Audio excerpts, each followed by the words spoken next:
শাকিব খানের নায়িকা হতে চান কিনা যদি আপনাকে কখনো সিনেমা অফার দেয় শাকিব খান এই প্রোগ্রাম দেখেই?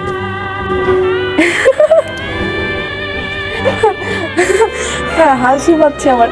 হ্যাঁ, অবশ্যই, ইনশাল্লাহ।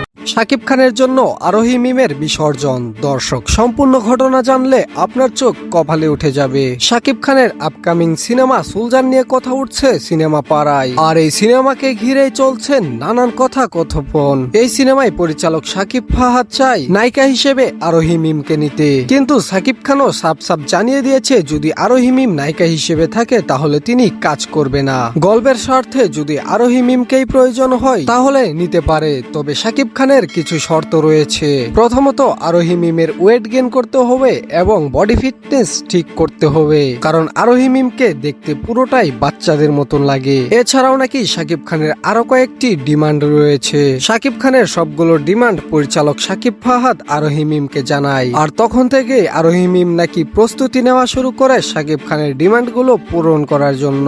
নিজেকে শাকিব খানের যোগ্য করার জন্য দিনরাত পরিশ্রম করে যাচ্ছেন ছোট পর্দার এই জনপ্রিয় অভিনেত্রী। ইতিপূর্বে আরোহী মিম নাকি তার বডি ফিটনেস ঠিক করে নিয়েছে। খুব শীঘ্রই আশা করা যাচ্ছে শাকিব খানের বাকি ডিমান্ড গুলো পূরণ করে ফেলবেন এই অভিনেত্রী। তার ছোটবেলা থেকে একটাই শখ শাকিব খানের সাথে মুভি করা, সেটা পূরণ করতে হলে তাকে অনেক কাঠখড় পোড়াতেই হবে, এটাই বাস্তব। তো দর্শক, এই ছিল আমাদের সিনেমা পাড়ার সর্বশেষ আপডেট। পরবর্তী আপডেট পেতে চ্যানেলটিকে সাবস্ক্রাইব করুন, আর আপনার ব্যক্তিগত মতামত জানাতে পারেন কমেন্ট বক্সে। আরোহী মিম কি সত্যিকার অর্থে শাকিবের দেখা পাবেন নাকি পাবেন না?